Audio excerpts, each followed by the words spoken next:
hoax ya, berita atau informasi yang tidak benar, berita bohong. Sebagian perilaku politik itu tidak hanya berkaitan dengan boleh dan tidak boleh, dalam hal ini hukum. Politisi itu sensitif terhadap hal patut dan tidak patut, pantas atau tidak pantas, wajar atau tidak wajar. Gitu ya. Bocor ke publik, beredar dokumen rahasia rencana reshuffle Mahfud MD hingga Kepala BIN, Istana ngeles itu hoax, Menteri PDIP dicopoti semua, waduh. Ya, jadi persoalan pergantian menteri itu bukan sekarang, besok atau kemarin, ya. Karena itu adalah hak prerogatif Bapak Presiden. Ya, jadi yang lain pasti tidak tahu. Yang tahu itu hanya Pak Presiden. Halo, selamat datang di channel Redaksi Jurnal bersama JJ. Istana Kepresidenan membantah dokumen perombakan atau reshuffle kabinet untuk 13 menteri dan sejumlah pimpinan lembaga di Kabinet Indonesia Maju. Menteri Sekretariat Negara Pratikno pun menegaskan informasi daftar perubahan komposisi di Kabinet Presiden Jokowi dan Wakil Presiden Ma'ruf Amin tersebut merupakan kabar bohong alias hoax. Setali tiga uang, Koordinator Staf Khusus Presiden Ari Dwi Payana mengamini bahwa dokumen bertajuk reshuffle ke-7 Kabinet Indonesia Maju yang telah diusulkan dan disetujui Presiden itu merupakan salinan yang mengandung informasi hoax. Lebih lanjut, Ari menegaskan bahwa Presiden asal Surakarta itu belum berencana melaksanakan reshuffle kabinet dalam waktu dekat. Berdasarkan salinan reshuffle yang diterima bisnis.com, terdapat 13 menteri dan pimpinan lembaga yang akan dirombak. Nama-nama itu adalah Menteri Agraria dan Tata Ruang Badan Pertanahan Nasional, Hadi Cahyanto, yang akan digantikan Indrayana Murad. Kemudian Menteri Energi dan Sumber Daya Mineral, Arifin Tasrif, dengan TB Muhammad Sulaiman sebagai penggantinya. Lalu Menteri Sekretaris Negara Pramono Anung yang akan digantikan Yandri Susanto. Selanjutnya, Menteri Desa Pembangunan Daerah Tertinggal dan Transmigrasi Abdul Halim. Dalam dokumen itu akan digantikan Eko Putro Sanjoyo. Lebih lanjut, dokumen itu juga memasukkan nama Menkumham Yasona Lauli dalam daftar pejabat yang terkena reshuffle dan digantikan Yusril Iza Mahendra. Daftar berlanjut ke nama Menteri Sosial Tri Risma Harini yang akan digantikan Agus Harimurti Yudhoyono. Menteri Pendayagunaan Aparatur Negara dan Reformasi Birokrasi Abdullah Aswar Anas digantikan Ibnu Susilo. Kemudian Menteri Pemuda dan Olahraga Dito Aryo Tejo digantikan Ilham Permana. Andi Sapran yang akan menggantikan posisi Menteri Investasi Bahlil Lahadalia, serta Menko Polhukam Mahfud MD digantikan Marsikal TNI Purnawirawan Hadi Cahyanto. Tak hanya itu saja, Menteri Pendidikan, Kebudayaan, Riset dan Teknologi Nadiem Makarim juga tertulis dalam dokumen tersebut akan digantikan Kadarsah Suryadi. Dari Kepala Lembaga, Kepala BIN Budi Gunawan akan digantikan Dudung Abdurrahman dan Panglima TNI Yudo Margono sebagai pejabat negara yang masuk dalam daftar reshuffle untuk digantikan Agus Subianto. Jika melihat dari komposisi pengganti menteri di Kabinet Jokowi, masa sih dokumen ini hoax? Apakah mungkin dokumen itu buru-buru dibantah karena terlanjur bocor? Bisa jadi ya, karena melihat hubungan Jokowi dengan PDIP yang akhir-akhir ini sedang tidak baik-baik saja.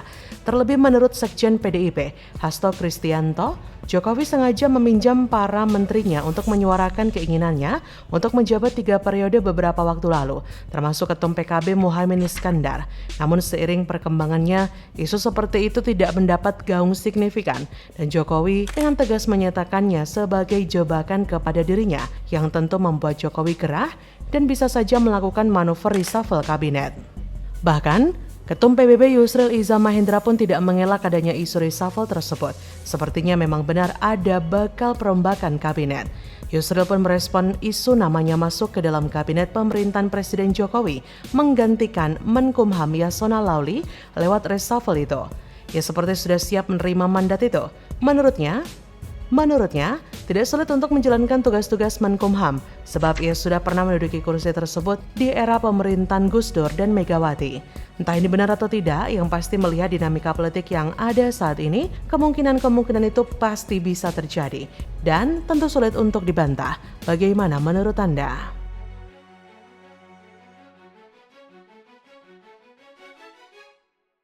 Bahwa yang sekiranya di Mahkamah Konstitusi itu dipandang ada yang tidak baik tentunya itu akan kami perbaiki bersama, dan termasuk juga dengan para hakim yang lain. Karena kepemimpinan sebenarnya kan kolektif kolegial.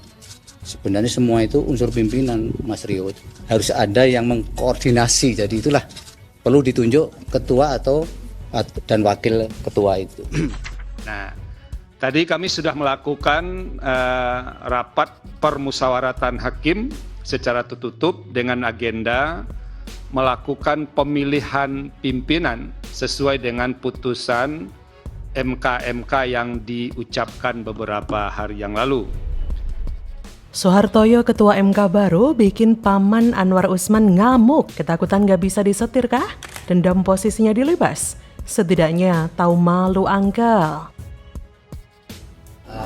Coba untuk hubungi beliau, izin mau ke rumah sakit, mungkin kondisinya kurang sehat. Halo, selamat datang di channel Redaksi Jurnal bersama JJ. Hakim Konstitusi Anwar Usman melayangkan surat keberatan atas pengangkatan Hakim Soehartoyo menjadi Ketua Mahkamah Konstitusi untuk menggantikan dirinya. Surat tersebut beredar di kalangan wartawan. Surat dari kantor hukum Franky Simbolon dan rekan itu pada intinya meminta Ketua MK untuk membatalkan dan meninjau ulang keputusan tersebut. CNNindonesia.com masih mengonfirmasi surat tersebut kepada Franky Simbolon. Jubir MK Fajar Laksono membenarkan surat keberatan dari Anwar Usman yang ditujukan kepada Ketua MK. Hakim Konstitusi Eni Nurbainingsih juga membenarkan soal surat keberatan tersebut. Eni menyatakan surat tersebut tengah dibahas di dalam rapat permusyawaratan hakim atau RPH. Menurutnya, surat tersebut disampaikan oleh 3 kuasa hukum Anwar Usman pada 15 November 2023. Kenapa sih paman ngamuk?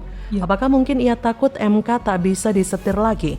Atau mungkin dia masih dendam dicopot dari ketua MK? Beginilah tipikal orang yang ngebet banget berkuasa. Sudah tidak mau mundur, malah ajukan keberatan dengan diangkatnya Soehartoyo menjadi ketua MK yang baru. Sungguh pede sekali orang ini. Padahal satu negara sudah muak dan membenci orang ini. Masih ingatkan gugatan kemarin yang bikin heboh satu Indonesia? Sudah tahu gugatan akan menyeret keponakan, harusnya dari awal mundur untuk menghindari konflik of interest. Entah ada krisis apa sehingga sangat mendesak meloloskan gugatan perkara nomor 90 itu. Jika diperhatikan, profil Soehartoyo juga bisa dibilang lengkap dan sangat penuh dengan pengalaman loh. Ternyata, Soehartoyo pernah menjabat sebagai calon hakim di Pengadilan Negeri Bandar Lampung pada 1986, Hakim Pengadilan Negeri Curup 1989, Hakim Pengadilan Negeri Metro pada 95, Wakil Ketua Pengadilan Negeri Kota Bumi 99, Hakim Pengadilan Negeri Tangerang 2001, dan Ketua Pengadilan Negeri Paraya 2004. Bukan hanya itu saja, Soehartoyo pernah menjadi Hakim Pengadilan Negeri Bekasi 2006, Wakil Ketua Pengadilan Negeri Pontianak 2009, Ketua Pengadilan Negeri Pontianak 2010, Wakil Ketua Pengadilan Negeri Jakarta Timur 2011, Ketua Pengadilan Negeri Jakarta Selatan 2011, Hakim Tinggi Pengadilan Tinggi Denpasar 2014, Hakim Konstitusi 2015, dan yang terakhir sebagai Ketua MK pada 2023 ini. Jadi bukan orang sembarangan. Sejak bertugas di MK pada 2015, ia sudah terlibat dalam pengambilan keputusan-keputusan penting. 5 perkara yang cukup menyita perhatian adalah soal putusan tentang batas usia Capres-Cawapres, soal uji materi Undang-Undang Omnibus Law Cipta Kerja, uji materi Undang-Undang Perkawinan, dan soal uji materi Undang-Undang KUHP. Pada 2019, ia juga turut menyidangkan perkara sengketa hasil pemilu. Soehartoyo merupakan hakim yang mengajukan dissenting opinion dalam putusan batas usia Capres.